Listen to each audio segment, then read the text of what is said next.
merci beaucoup de nous faire l'honneur de rejoindre cette émission. T'es quand même une figure, mine de rien, du mouvement animaliste de ces 10 dernières années, parce que t'as été au four et au moulin un petit peu partout. Je voulais axer un petit peu ce stream sur, bien sûr, ton actu qui est le procès en ce moment, mais aussi axer sur ton parcours pour servir un peu de témoignage de ce qui se fait dans la cause animale en France ces 10-15 dernières années, tu vois, et voir un petit peu tirer des perspectives sur tes conclusions, un petit bilan à chaque étape, et puis ce qui peut se passer demain. Merci en tout cas à toi pour l'invitation, c'est toujours un plaisir de parler de ces sujets-là qui sont éminemment importants, et voilà, comme je le dénonce très souvent, les activistes les plus radicaux ont très peu la parole, donc c'est toujours bien de pouvoir la prendre de temps en temps. L'actu qui t'amène là, c'est le procès du Mans. Alors, t'as été condamné en plusieurs temps. Au mois d'avril 2022, en décembre, là, et puis enfin, il y a un dernier verdict qui est tombé. Est-ce que tu peux nous résumer vite fait ce qui s'est passé ? 31 décembre 2019, on décide d'aller attaquer Étienne Fourmont, que tu connais peut-être. Alors, tout part d'un tag sur un mur chez lui, donc le soir de la Saint-Sylvestre, on célèbre le Nouvel An chacun comme on veut. Il y a une autre action dans un élevage de cochons juste à côté, qui, comme tous les élevages de cochons, c'est des cochons sur paille. Et, comme tous les élevages, il y a des seaux de bébés déchiquetés devant la porte. On arrive 2020, on se dit, on va aller sur les lieux où ça se passe, où il y a des animaux en situation contractionnaire, et on va mettre des messages sur leur mur, avec, qui font le lien avec la pandémie, l'impact que cette activité a sur ça. Il y a énormément d'élevage ciblé, sauf qu'on ne prend pas des éleveurs lambda. On choisit de cibler des gens qui ont des postes dans le syndicat majoritaire, FNSEA, FDSEA. Donc on arrive à la première perquisition fin 2020, donc à mon domicile. Et sauf que l'enquête ne s'arrête pas là. Il y a ensuite, printemps 2021, une action de sauvetage de 7 agneaux dans un élevage de l'Eure. Une porte, la première porte, ils ont marqué Libération animale. Après, sur le béton, ils ont tagué Assassin. Un collectif d'antispécistes s'introduit en toute illégalité dans la bergerie de Christophe Guicheux, éleveur de brebis à Sylvain-les-Moulins au sud d'Évreux. Chez un éleveur qui est référent FDSEA de l'Eure de la section ovine, avec pareil des tags. On est aussi quelques mois après la création de la cellule Déméter. Dans les faits, il y a une volonté vraiment très visible et politique de rassembler des données sur le mouvement français et d'y accoler le chef d'accusation d'association de malfaiteurs, donc qui était une consigne de l'ancienne ministre de la Justice avant Dupond-Moretti, qui s'appelle Nicole Belloubet, pour justement faire remonter tous les dossiers animalistes un peu qui traînaient et leur coller ça pour avoir une sanction vraiment. Toutes ces actions dont tu parles là, qui commencent en 2019, elles sont structurées au sein d'une asso, vous êtes ou alors c'est vraiment à l'arrache entre amis? Alors pour le coup, c'était différent de ce que j'avais l'habitude de faire, parce que mes premières années d'activisme, je mettais un point d'honneur à le faire à visage découvert, revendiquer, même filmer le jour, la nuit, peu importe. Tous mes réseaux sont à mon vrai nom. Et là, pour le coup, c'était vraiment des actions non revendiquées, en tout cas. Les images ne pouvaient pas faire identifier les personnes qui participaient. Et pourtant, c'est là qu'il y a eu le plus de répression, le plus de travail d'enquête. Là, on est au printemps 2021. Et là, on découvre qu'il y a l'association de malfaiteurs qui est mise sur ces faits-là. On est quand même sur des dégradations mineures. Les tags sur des murs. Voilà. Il n'y avait que ça. Il y a des petits choses cassées par-ci par-là. Mais rien de fou par rapport à ce qui s'est passé notamment chez les éleveurs il y a encore quelques mois, qui eux mettent carrément des bombes et puis ça pas de crème. Et le sauvetage d'individus, il est considéré du coup par notre justice spécifique comme du vol. Donc on est convoqué au tribunal du Mans avec un dossier de quasiment 10 000 pages et on nous dit vous avez 1 mois et demi pour vous préparer. Donc on a réussi à le faire renvoyer. Et donc on arrive à janvier 2022 et devant le tribunal du Mans avec nos slogans activistes et tout ce qu'on a l'habitude de faire, et les éleveurs en face, et la présence de Christiane Lambert, ancienne présidente de la FNSEA, pour booster un peu la constatation et mettre une pression supplémentaire sur ce procès et sur voilà, bien faire comprendre qu'on attendait des sanctions exemplaires pour la première fois. Et ça n'a pas loupé parce que la sanction de malfaiteur a été validée. Donc, ce qui est inédit, ce qui est catastrophique en termes de jurisprudence. Et voilà, ce procès dure 11 heures. Donc, Une seule audience, tout le monde juge en même temps, pour tous les faits en même temps? Voilà, c'est ça, seulement les faits. Donc là, c'est vraiment le pénal, c'est sur qui prend quoi, le sursis, le litige, la sanction de malfaiteur, etc. Ouais, d'accord. Et ce qui a été rendu là le 26 mars, c'est les parties civiles, donc c'est tous les éleveurs qui ont demandé des réparations, plus tous les syndicats possibles et imaginables, l'Interbev, les sections départementales de la FNSEA. Donc ça nous fait 32 parties civiles en tout, qui a clamé près de 260 000 € au total. Ah, combien de personnes? Vous étiez combien de... 9 du coup. Genre les 7 agneaux par exemple, c'était 7 agneaux du même élevage? Oui. Et comment ils vont? Parce que finalement c'est eux le centre du truc. Oui, il y a tellement de choses à dire que j'en oublie, mais sur la deuxième série de perquisitions, ils retrouvent 2 brebis qui sont devenues de belles brebis du coup depuis leur sortie de l'élevage. 2 sur les 7 qui sont immédiatement placées sous scellé comme des pièces à conviction. Donc elles restent chez les personnes qui les ont recueillies, mais elles sont sous scellé, elles n'ont pas le droit de bouger, elles sont voilà, c'est la justice qui a la main dessus. Et l'éleveur a toujours redemandé leur restitution et il l'a obtenu dans le... Il y a ce qu'on nous demande en termes d'argent, mais il a obtenu la restitution de la brebis qui reste, qui s'appelle l'Agartha. La deuxième est décédée récemment. Et ça, c'est vraiment ce qui fait le plus de mal, et parce que il a toujours refusé des propositions financières pour récupérer cette brebis qui a passé toute sa vie chez quelqu'un qui s'en est occupé et biberonné depuis le début. Et il veut juste la récupérer pour en faire un outil idéologique contre les animalistes. Il va s'en servir comme un espèce d'animal de foire, c'est insupportable. C'est un symbole, c'est sûr. Mais oui, c'est évident, il est drivé par la FNSEA pour faire ça, comme il est extrêmement virulent dans ses déclarations médiatiques, alors qu'il ne se déplace même pas au procès des parties civiles, alors qu'ils avaient pleuré en janvier quand il y avait Lambert pour avoir la parole, alors que ce n'était pas leur place, c'était à nous de nous défendre. Il a obtenu la restitution donc, sous un mois, et après un mois, 150 € d'amende par jour de retard si cette brebis n'est pas restituée. Mais la personne qui est concernée par l'Agartha, du coup, elle fait appel, contrairement à nous. J'imagine qu'évidemment pour eux, récupérer ces animaux-là, c'est une question de principe, dans le sens où si jamais ils acceptent de vous les laisser, ça sanctifierait le fait qu'ils seraient mieux ailleurs, et que du coup vous aviez raison sur le fond. Donc évidemment, ils doivent les récupérer et les faire crever comme les autres pour justifier leur existence. Tu parlais de 5 autres agneaux? Il y en avait 7? Il y en avait 7 en tout, ils en ont retrouvé que 2 dans l'enquête. Ok, d'accord, très bien. Est-ce que c'est lié à toi cette histoire? Attends, je mets en plein écran. C'était 3 militants animalistes qui étaient convoqués ce mardi 19 septembre devant le tribunal d'Angers pour un vol en réunion d'un cochon et 6 autres d'élevage. Tu les connais? Ça, c'est lié ou pas? Ouais, j'y étais, ouais.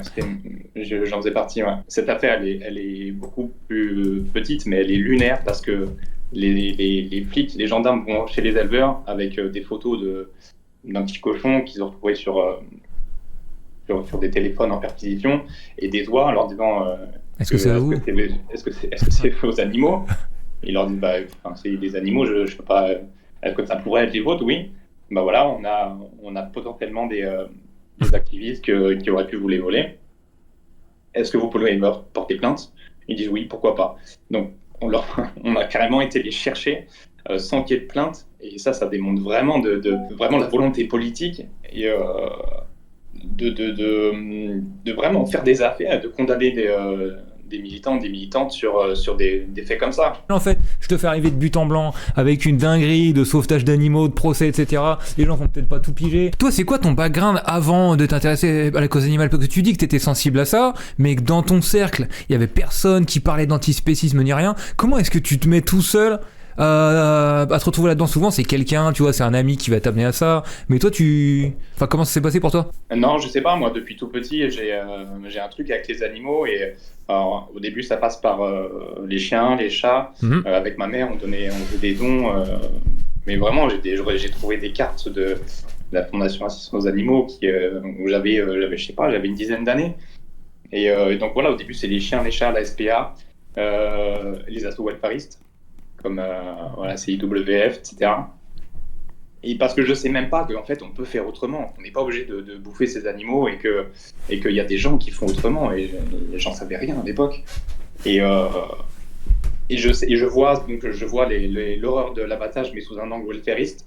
Et donc voilà, c'est ce que je dénonce aujourd'hui paradoxalement, c'est les welfaristes, c'est qu'ils dénoncent un truc qui est juste la racine de ce qu'ils combattent, mais sans aller jusqu'au bout. Donc il y a ce manque de cohérence aujourd'hui que je vois qui est flagrant. Donc je sais dans ma tête qu'il y a, quand je mange des animaux, il y a un problème avec ça, mais il me fallait, voilà, en tout cas ce temps libre, ce déclic pour me dire, voilà, maintenant tu n'as plus le choix, c'est trop grave, et ce qui se passe, et ce qui va se passer, c'est la même chose qui s'est passé avec moi. Je vais montrer aux gens ce qui leur arrive, ils vont comprendre que c'est mal, ils vont arrêter. Et très vite, je me prends le mur de l'hypocrisie et puis je vois que ça ne suffit pas du tout.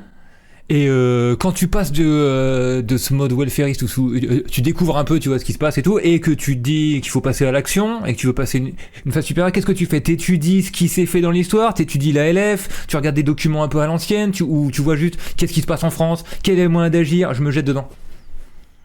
Non, pas du tout. J'ai pas du tout de culture politique. Je suis pas militant pour rien du tout. Je suis vendeur dans un magasin de foot à Paris. Je m'en fous de tout ça et du coup je suis complètement dans l'anti-profil que les spécistes veulent te vendre sur. Ben voilà, c'est des gauchistes qui cherchent un intérêt à vivre ou je sais pas quoi. Moi, c'est précisément l'antispécisme qui m'a fait ouvrir les yeux sur toutes les zones d'injustice humaine. Donc non, j'ai pas étudié tout ça. Moi, c'est des rencontres. C'est qu'est-ce qui se fait à Paris dans ces années-là, qu'est-ce qu'on me propose, et jusqu'à voilà, ça me va pas non plus d'aller devant des abattoirs faire une manif pour me prendre des œufs dans la gueule et les flics ils font rien.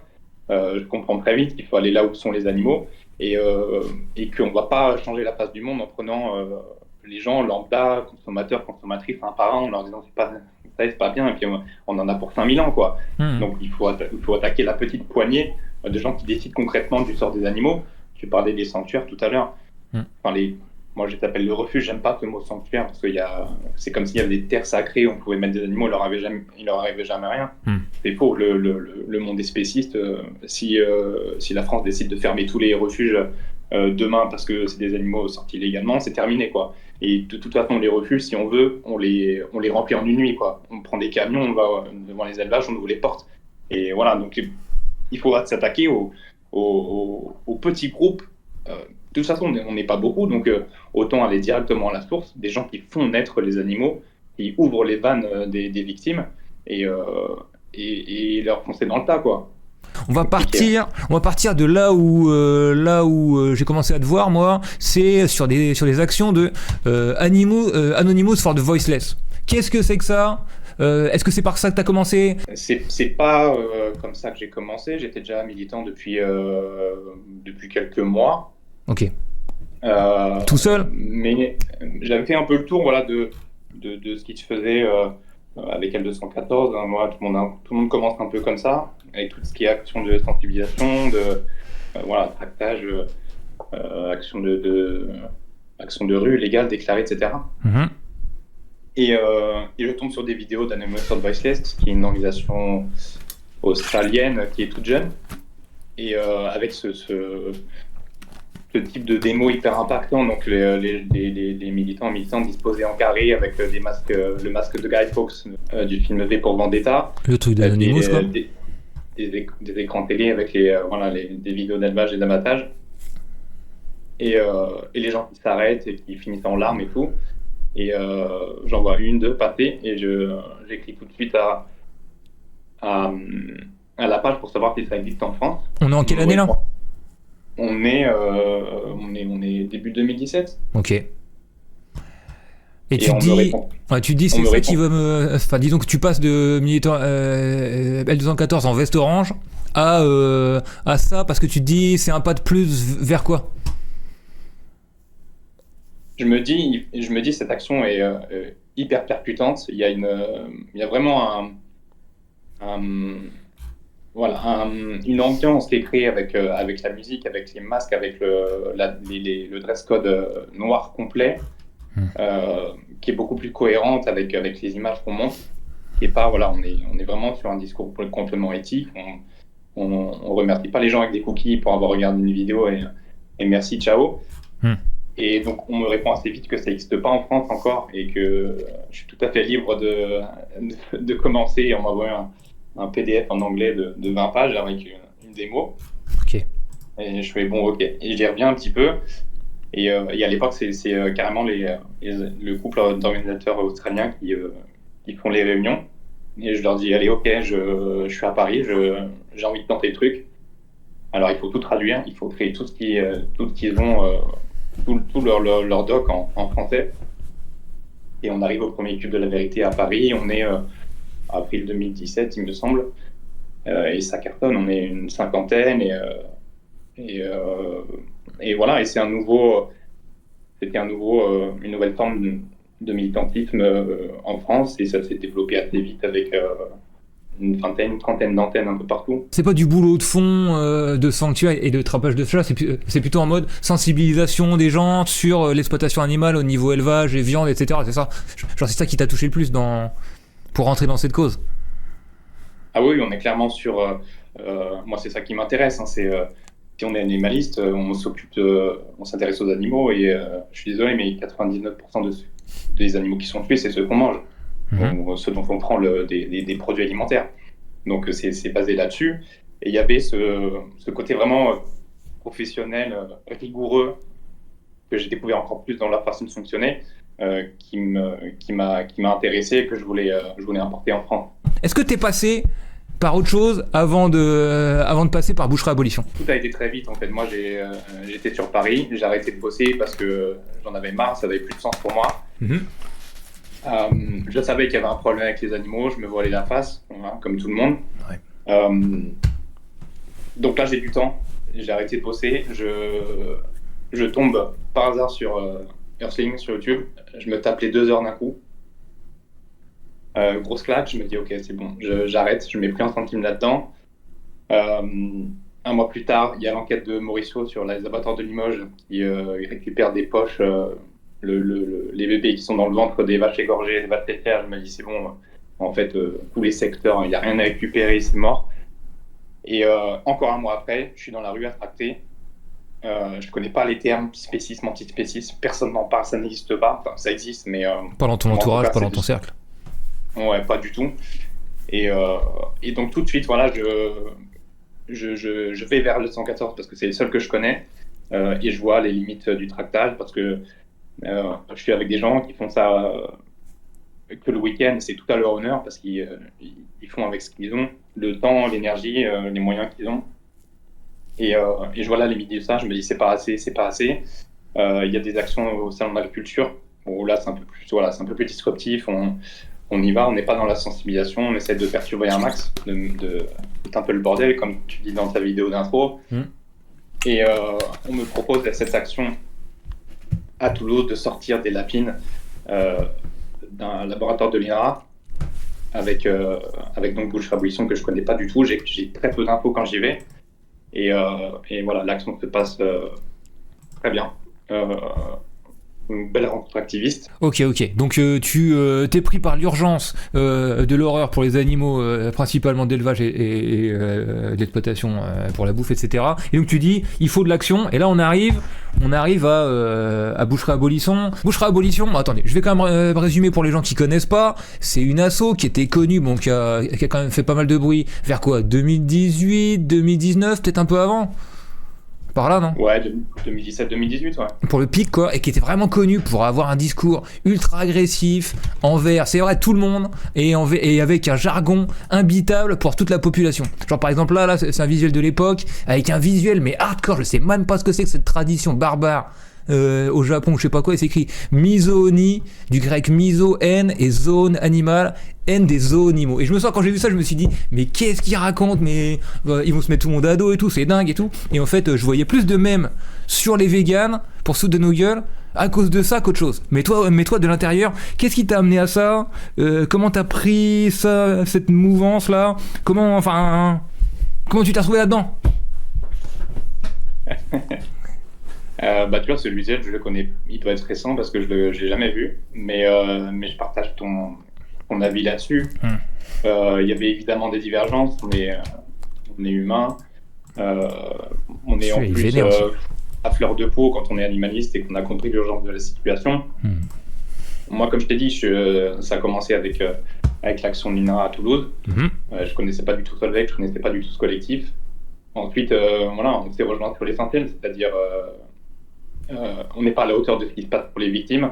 Il faut des actions beaucoup plus cohérentes, beaucoup plus percutantes, beaucoup plus frontales. Il faut changer les cibles et l'INRA en était une très bonne. Et on est toujours une d'ailleurs.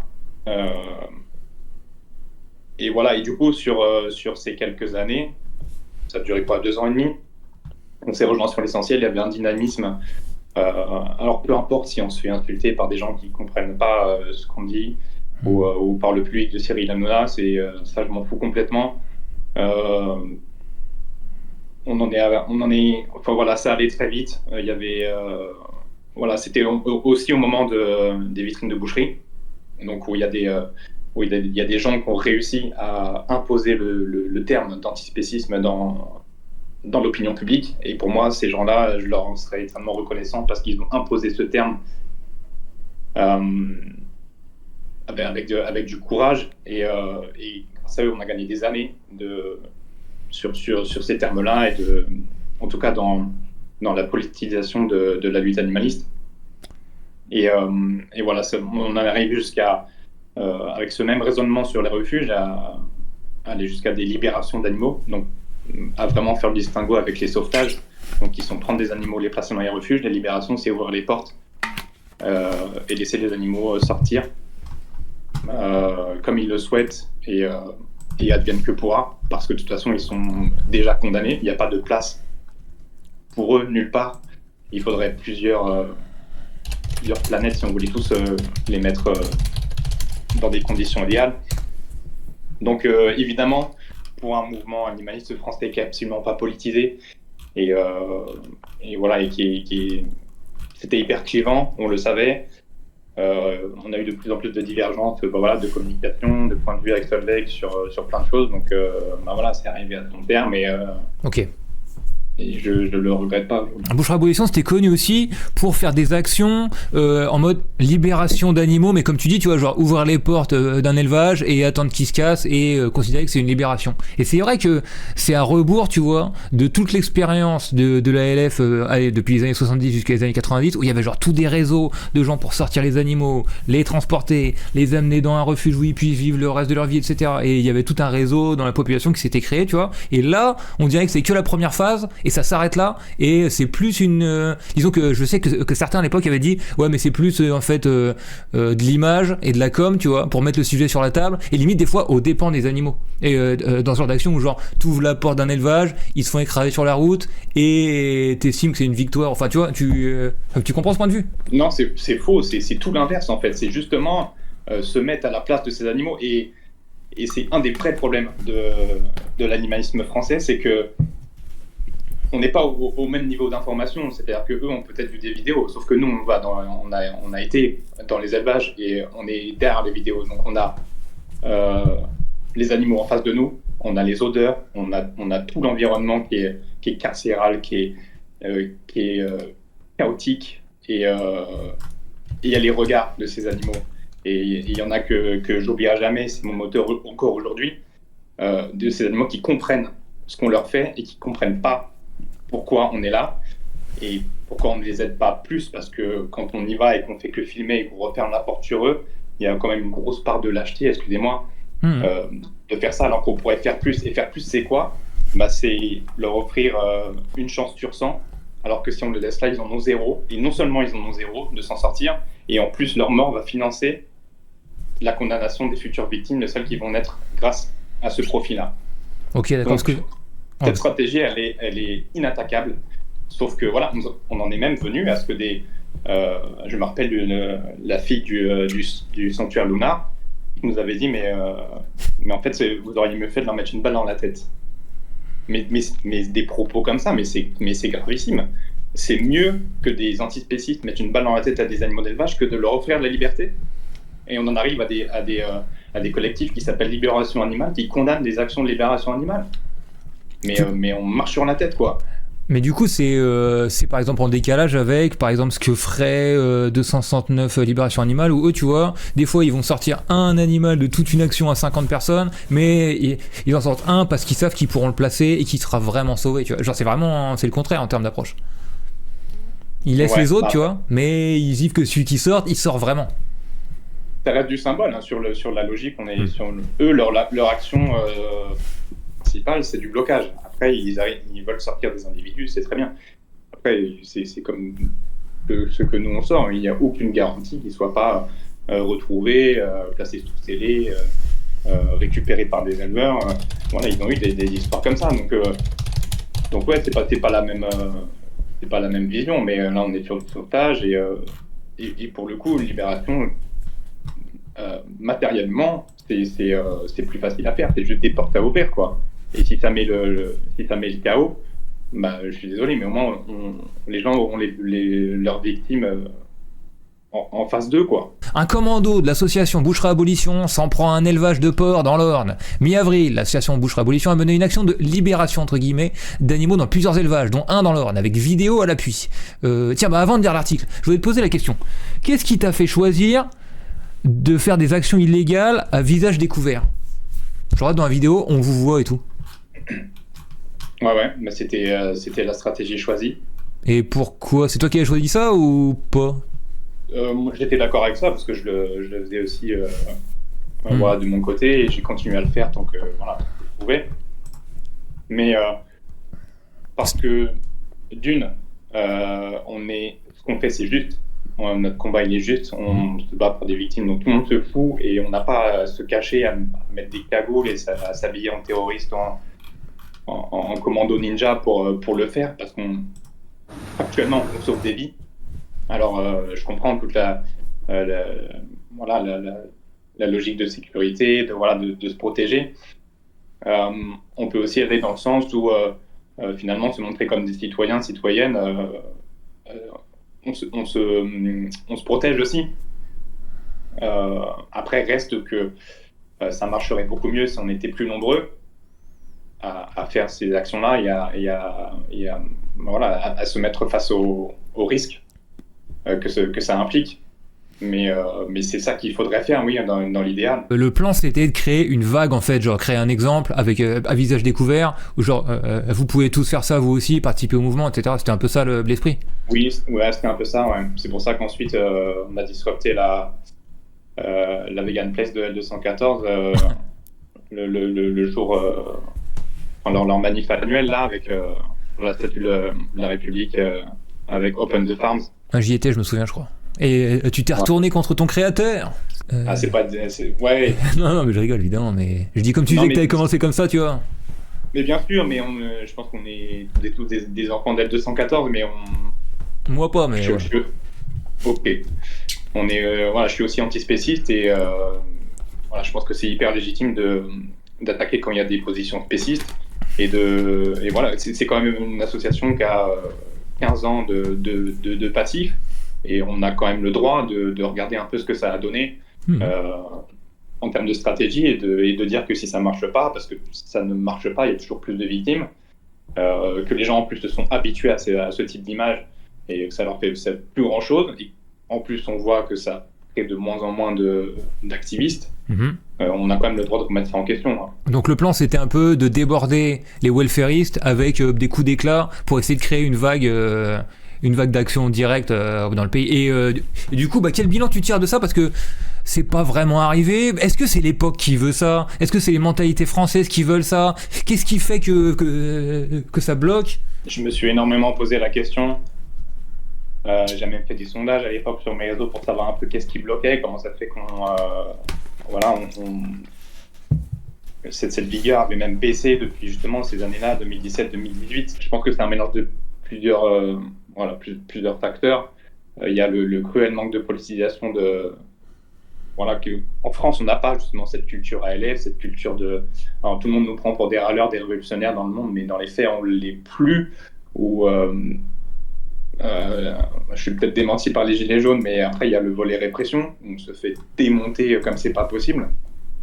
Et je pense que c'est un mélange de tout ça. C'est cette peur de l'illégalité et de la répression qui s'ensuit.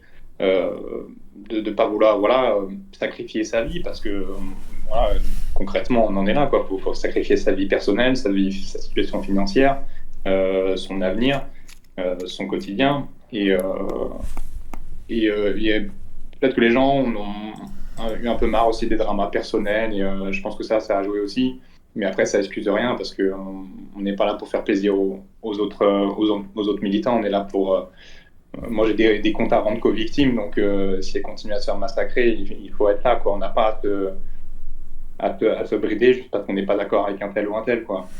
Bon, d'accord, mais il y a quelques minutes, tu ciblais la poignée de gens qui tiennent l'industrie de l'exploitation animale entre leurs mains, et tu penses que c'est eux qu'il faudrait faire tomber. Mais je vois beaucoup, dans la vague antispéciste de 2010, etc., quand même un truc qu'il n'y avait pas dans les années 80-90 avec la LF, c'est la culpabilisation de toute la population, comme, tu vois, faisant partie du problème entièrement, en tant que, avec des termes comme carniste, etc.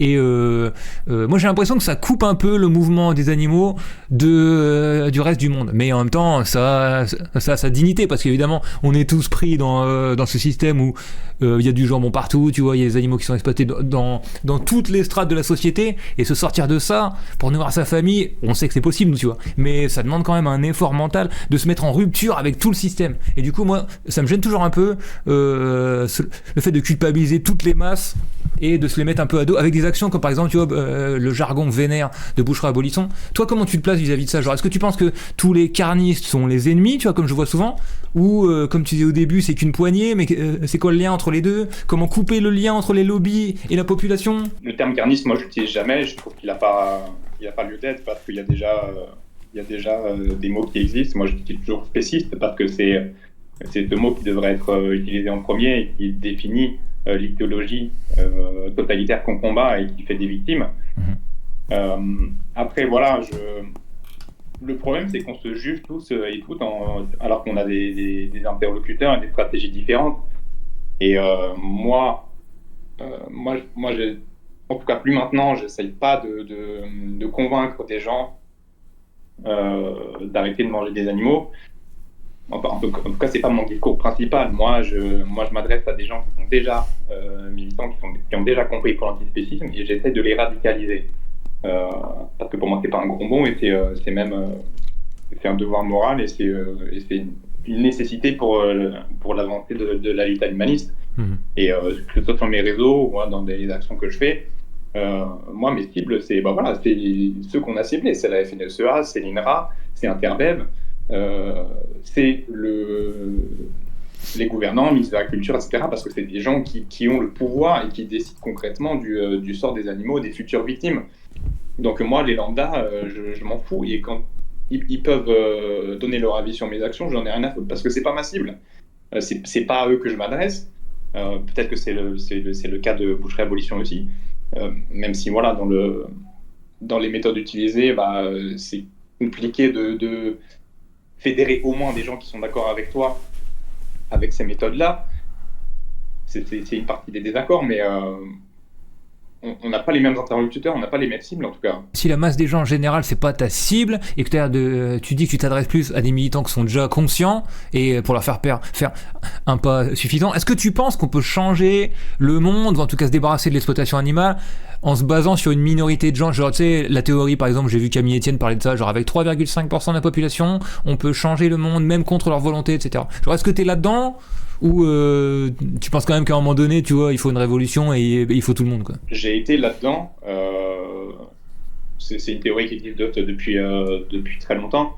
Mais de moins en moins maintenant, je pense qu'il faut une révolution, bien sûr, mais on n'est pas obligé d'être 50% de la population pour y arriver. Ouais. Mais tu cherches pas vraiment à massifier le mouvement, toi. Tu veux juste que, tu penses que les forces vives, des gens qui sont déjà conscients en ce moment, peuvent suffire pour vraiment créer une étincelle. Je pense en tout cas que vu les moyens qu'on a aujourd'hui dans l'antispécisme, les moyens humains, financiers compris, c'est beaucoup plus pertinent de s'attaquer justement à cette fameuse poignée qui décide du sort des animaux, mais pas pour les convaincre, en fait, juste pour leur mettre des bâtons dans les roues et encore une fois pour foutre le bordel et leur faire comprendre qu'il y a des gens qui les lâcheront pas, donc qui continueront. Et plutôt que de s'adresser à 8 milliards d'humains en leur disant ce serait très bien que vous arrêtiez de manger des animaux. On n'a pas 200, 300, 400 ans devant nous, quoi. Et je comprends pas qu'on n'en arrive pas massivement à cette conclusion encore. Faut arrêter la pédagogie dogmatique en permanence. Il y a énormément d'animalistes qui le font. Et ce que je fais moi, il y en a très peu. Donc j'essaie juste de rééquilibrer un peu la balance de mon côté. Pour pas faire ce que tout le monde fait et qui en plus ne marche pas. Bon, et moi je vais te dire franchement mon point de vue là-dessus avant de dire 2-3 commentaires du chat. Je pense franchement que genre maintenant grâce à internet et tout, 99,9% des gens sont au courant de l'horreur que c'est l'exploitation animale partout et personne ne veut se bouger le cul parce qu'on est pris dans notre petit confort occidental, tu vois, où tout est à portée de main et c'est chiant de se remettre en question, etc. Et on fait partie du système. Mais en vrai tout le monde est au courant, tu vois. Et la sensibilisation, je crois que ça suffit en 2024, tu vois. Mais bon voilà, ça c'est mon point de vue moi. Qu'est-ce qu'on fait avec des gens qui savent mais qui s'en foutent, quoi? On n'en est plus là, quoi. Comment influencer le consommateur au rayon alimentation à choisir vegan plutôt que viande? Est-ce que tu as une réponse à ça, Vincent? On se focalise sur le consommateur comme si c'était le seul levier et c'est vraiment un problème parce que c'est pas eux qui ont le pouvoir, c'est pas eux qui ont décidé que les cochons soient fracassés contre les murs, qu'on coupe le bec aux poules, etc., qu'on lime les dents, qu'on coupe les... Enfin, eux, ils ont pas demandé ça, quoi.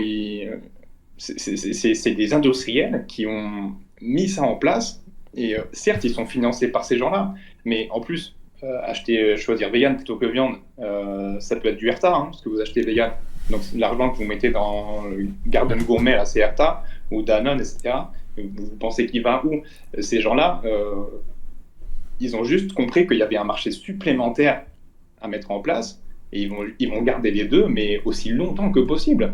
À aucun moment, ils ont prévu que la gamme végétale remplace la gamme animale. Faut bien être en phase avec ça. Tu penses quoi de Transitera, demande Nati? Si je ne me trompe pas, ça doit être des collectifs qui s'occupent de faire la transition d'éleveurs qui veulent arrêter ouais, c'est ça.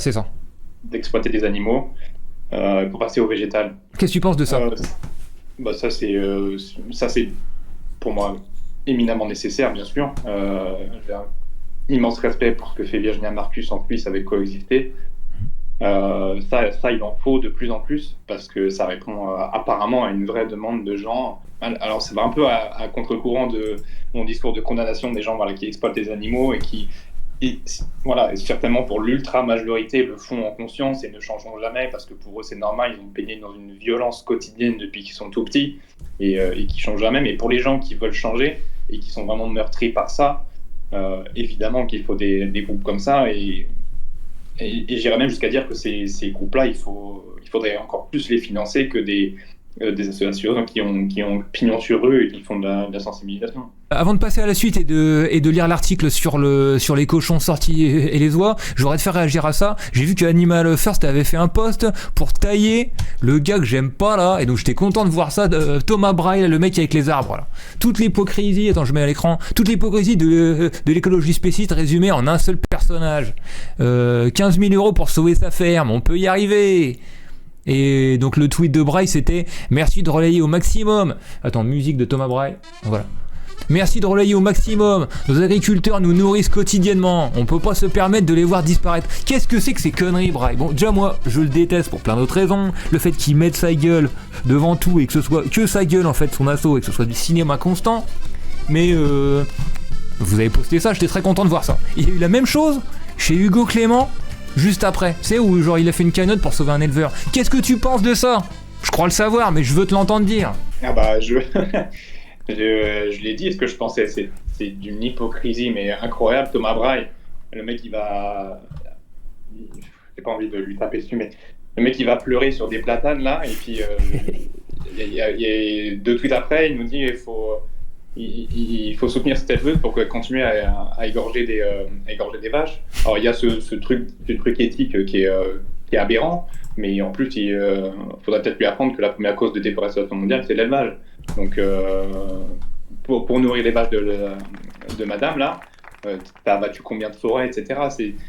C'est d'une hypocrisie, mais c'est dans l'écologie démagogique comme ça voilà, les petits éleveurs, ils sont de notre côté, et voilà, c'est dans ce truc, voilà, les bassines, personne parle que c'est à cause de l'élevage derrière. Les soulèvements de la terre qui sont main dans la main avec la Confédération paysanne. Il faut savoir que la Confédération paysanne, elle était partie civile aussi dans notre procès. Elle nous a demandé, ils ont eu que 1 euro, les pauvres, mais ils voulaient, voilà, ils sont pour le coup là unis avec la FNSEA, Interbet pour taper sur les animalistes, les antispécistes. Les Hugo Clément, j'ai vu d'ailleurs récemment que je me suis fait bloquer par Rakita sur Instagram, donc c'est que j'ai dû y aller un petit peu fort, mais voilà, ça montre toute l'hypocrisie de ces gens-là qui relayent toutes les campagnes L214, et puis derrière, ils récupèrent, je sais pas, 70 000 euros, je crois, pour un éleveur qui fait des colis avec ses vaches. Enfin, mais c'est honteux, quoi. Soulèvement de la Terre, à un moment donné, ils avaient fait une action pour lutter contre une bassine, je crois, et ils voulaient la remplacer par un petit élevage bio et tout, sans réaliser le problème, quoi. Ça m'avait révolté, quoi. Mais je sais qu'on a des écolos dans le chat, donc voilà. Ils répondront de ces actes. Il y a Caro qui dit « Si on pouvait arrêter de taper sur le peu de gens qui font des choses bien sans forcément être parfaits, ce serait cool. » Et je réponds « À bas les influenceurs, à bas tout type d'influenceurs branleurs qui ne font que parler et se filmer devant l'horreur de ce monde, d'accord ?» Il y a encore une trentaine de personnes qui ont suivi toute cette discussion, peut-être un peu cryptique pour des gens qui sont pas trop dans la PA. Qu'est-ce que t'as à leur dire? Qu'est-ce que t'attends des gens là en 2024 pour que les choses changent et qu'au moins elles recommencent à évoluer dans le bon sens? Je me demande juste où sont les indignés, en fait. Qu'est-ce qui vous manque? Qu'est-ce qu'il vous faut de plus pour vous révolter? Parce que les vidéos, je les vois encore passer. C'est pas celles qui m'ont indigné moi, mais elles sont tout aussi horribles, si ce n'est plus.